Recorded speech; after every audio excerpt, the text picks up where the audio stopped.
ازيكم عاملين ايه؟ يا رب تكونوا بخير. معاكم هند حمد على القناه حياتك احلى من ده حمد. هعمل لكم النهارده مشروب مريح للاعصاب. المشروب ده يا جماعه انا بقالي كذا سنه بعمله. عاوزه اقول لكم عن تجربه مريح جدا جدا جدا للاعصاب. يعني لو انت متعصبه وشربتيه هيريح لك اعصابك.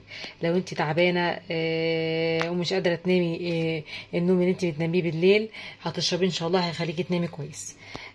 مكونات المشروب ده بصوا يا جماعه: شاي اخضر، ينسون، كراويه، نعناع، قرنفل. ده اساسي في المشروب. يعني الاساسي شاي اخضر، ينسون، كراويه، نعناع، قرنفل. نعناع سواء كان نعناع فريش او نعناع مجفف حسب الموجود عندك. تمام. ده الاساسي في الوصفه: شاي اخضر، ينسون، كراويه، نعناع، قرنفل. تمام. الباقي بقى اختياري، يعني عايزه تضيفيه تضيفيه، مش عايزه تضيفيه براحتك. يعني الباقي ده اختياري. ايه هو الباقي بقى؟ تليو، بردقوش، مرمرية.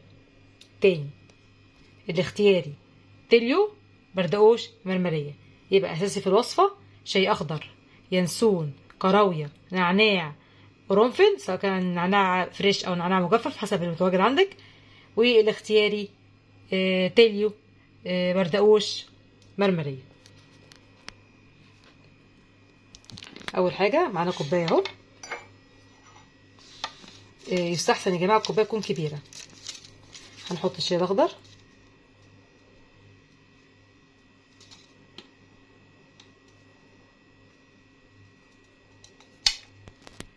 حطينا الشاي اخضر اهو.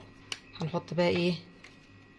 التليو والبردقوش. تمام. وهنحط النعناع والقرنفل خلاص، والمعملية واليانسون والكراوية. هنفك الاكياس بتاعتهم ونفضيهم. فضيت اليانسون اهو، وهفض الكراوية. ويستحسن وانت تشربي المشروب تشرب ايه، يعني تاكليهم مع المشروب يستحسن. فضيت اليانسون والكراوية. هبتدي بقى ايه اربط الثلاثه دول اللي هو الشاي الاخضر والتلي والبردقوش. هربطهم مع بعض، ربطتهم مع بعض كده زي ما انتم شايفين. هضيف بقى الميه السخنه.